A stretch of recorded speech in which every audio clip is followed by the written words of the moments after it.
এই নির্বাচন নিয়ে যদি কেউ কিছু বলে তাহলে মনে করবো তার মেমোরিতে গন্ডগোল আছে। ভোট দিয়ে সন্তুষ্ট। ভোট প্রথমবারের মতো দিয়েছি, অন্যরকম একটা এক্সপিরিয়েন্স, ভালোই লাগছে। আমি সহি সালামত আমার ভোট দিয়ে আসছি, যেভাবে মনে করছিলাম আসলে ঝামেলা হবে কি ওরকম কোনো কিছুই না। হ্যাঁ, ভোটের কারণে তো ইনশাল্লাহ সবারই একটা ক্ষমতা থাকবে যে সবাই সবার অপিনিয়ন দিতে পারবে। না, বিএনপি যেটাই ভালো লাগতেছে, জামাত আসে না এটাই খুশি। কোনো কেন্দ্রের ভোট তাড়াতাড়ি শেষ হয়ে গেল।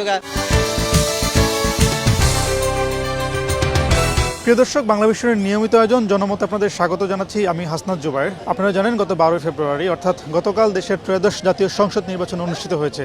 এই নির্বাচনকে ঘিরে দেশের সাধারণ মানুষ কি বলছে, কি মত প্রকাশ করছে সেটি জানাবো আজকের এই জনমতের মাধ্যমে। চলুন আমার সাথে। আমি সাধারণ নাগরিক হিসেবে মাশাআল্লাহ ভালোই লেগেছে, যেভাবে দেখেছি বা ভোট দিতে গিয়েছি আমরা সব মিলে আলহামদুলিল্লাহ। আপনি আপনার ভোটটা কি প্রয়োগ করতে পেরেছেন? হ্যাঁ অবশ্যই আমারটা, হ্যাঁ আমি সহি সালামত আমার ভোট দিয়ে আসছি, যেভাবে মনে করছিলাম আসলে ঝামেলা হবে কি ওরকম কোনো কিছুই না, মানে সব কিছুই স্বাভাবিক দেখেছি আর কি। হ্যাঁ, নির্বাচনের প্রতি এবার প্রতিক্রিয়া ভালো। প্রতিবার যেরকম গন্ডগোল হয়, আমি আরও 2-3বার যেরকম দিয়েছি ভোট, কিন্তু আল্লাহর মতে এবার ভালোভাবেই আমি দেখছি কেন্দ্রে কোনো ঝামেলা হয়নি। সুন্দরভাবে আমরা সুষ্ঠুভাবে ভোট দিয়ে যে যার বাসায় আসতে পারছি। আপনি কি ভোট দিয়েছেন? জি না, ভোট দেওয়া হয়নি। ভোট দেননি কেন? ভোটার হয়নি, ভোটার আইডি এখনো ভোটার হন নাই? নাই, হয় নাই। কিন্তু আপনার তো ভোটার হওয়ার জন্য যথেষ্ট বয়স হয়েছে এবং আপনার তো ভোটার হওয়া উচিত। আপনি দেশের একজন নাগরিক। সব সময় ঢাকায় থাকি, ছোট থেকে ঢাকা মনে করি। ভোটার তো ঢাকাতে হওয়া যায়। না, ঢাকা হয় নাই। আপনি যেহেতু ভোটার হন নাই, কিন্তু নির্বাচন তো দেখছেন, কালকে নির্বাচন হলো, কেমন দেখলেন, কেমন লেগেছে আপনার কাছে? আলহামদুলিল্লাহ ভালো। ভালো লেগেছে? হ্যাঁ। কেন কেন ভালো লেগেছে? অন্য বছরে এবছরে অনেকেই শান্তশিষ্টভাবে ভোট দিতে পারছি। তো যেভাবেই ভোটটা হোক না কেন, ভোটের মানুষের উপস্থিতি ছিল, যতটুকুই ছিল একটু সন্তোষজনক।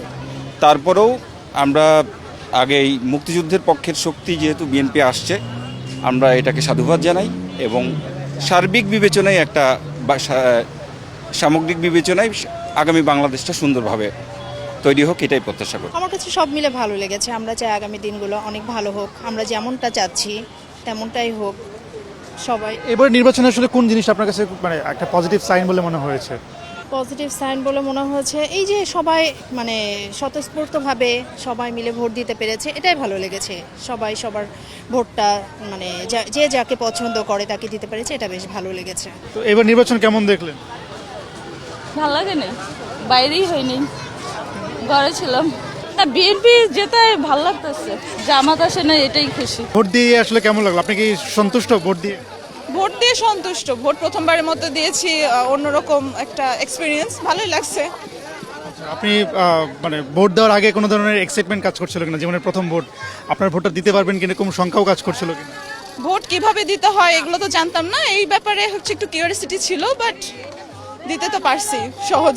আর অনেক ক্ষেত্রে ফেসবুকে আমি একটা ভিডিও দেখেছি যে ওই ভোট না গুনেই ভোট সংখ্যা লিখে দিচ্ছে। আর এই জিনিসটা খুবই কনফিউশন ব্যাপার।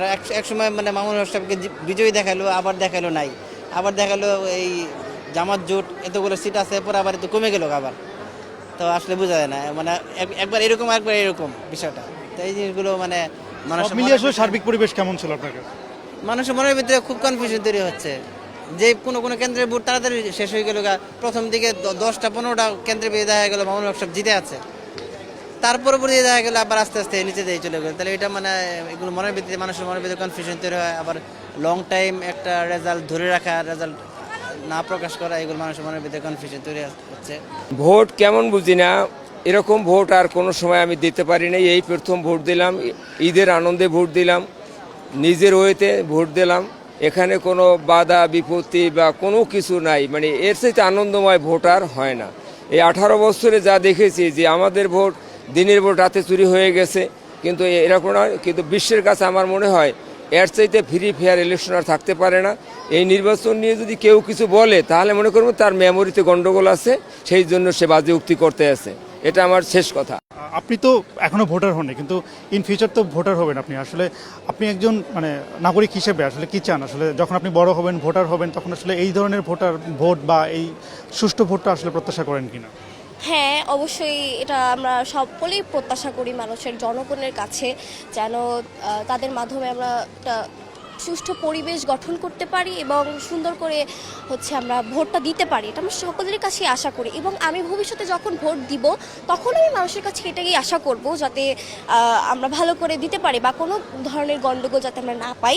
না, ভোট আমাদের এতদিনের কাঙ্ক্ষিত এবারের ভোট, আলহামদুলিল্লাহ ভোট কেন্দ্রে যাওয়ার পরে আমরা সবাই দেখলাম যে অনেক সুষ্ঠুভাবে হয়েছে এবং ভোট গণনা থেকে শুরু করে মানে প্রতিটা স্টেপে আমরা দেখলাম যে অনেক সচ্ছলতা, সবকিছুতে আমরা অনেক স্যাটিসফাই।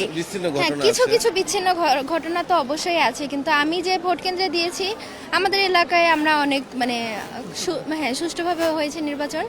আমাদের ক্ষেত্রে কোনো ধরনের আমাদের কোনো নাই আই থিঙ্ক। আগামী যে সরকার আসবে, যেহেতু বিএনপি সরকার গঠন করতে যাচ্ছে, আসলে সেই সরকারের কাছে আসলে ভোট নিয়ে সামনের ইলেকশন নিয়ে আসলে কি প্রত্যাশা থাকবে একজন নাগরিক হিসেবে? আমরা সবসময় সুষ্ঠু ভোট আশা করি, সে যে দলই হোক। এখন বিএনপি সংখ্যাগরিষ্ঠতা পেয়ে আসছে, আমরা সাধুবাদ জানাই। আমরা চাই আগামীর বাংলাদেশটা সুন্দর করুক, আমরা আমাদের অধিকারগুলো ঠিকমতো পাই। দল হিসেবে বিএনপি তাদের যে পরিবর্তনের আভাস দিচ্ছে সেটা দেখাক, আমরা সবাই মিলে একটা সুন্দর বাংলাদেশ গড়ে তুলি। আর হ্যাঁ, ভোটের কারণে তো ইনশাল্লাহ সবারই একটা ক্ষমতা থাকবে যে সবাই সবার অপিনিয়ন দিতে পারবে। এর জন্য আমরা আশা রাখি যে হ্যাঁ, ভোটের কারণে হইলেও সবাই সবার অপিনিয়নটা আমরা রাখতে পারবো এবং এমন না যে এক দল সেই এক দলই কোনো কাজ করবে, সবাই মিলে সবাই অপিনিয়ন দিয়ে যেটা সবচেয়ে বেটার হয় সবাই মিলে ডিসিশনটা নিতে পারবে আশা রাখছি। প্রিয় দর্শক, আজকে জনমতের মাধ্যমে আপনাদের জানানোর চেষ্টা করলাম এবারে নির্বাচন নিয়ে সাধারণ মানুষ কি মত প্রকাশ করছে। আপনাদের সাথে আবার দেখা হবে অন্য কোনো দিন অন্য কোনো বিষয় নিয়ে। ততক্ষণ পর্যন্ত ভালো থাকবেন, সুস্থ থাকবেন।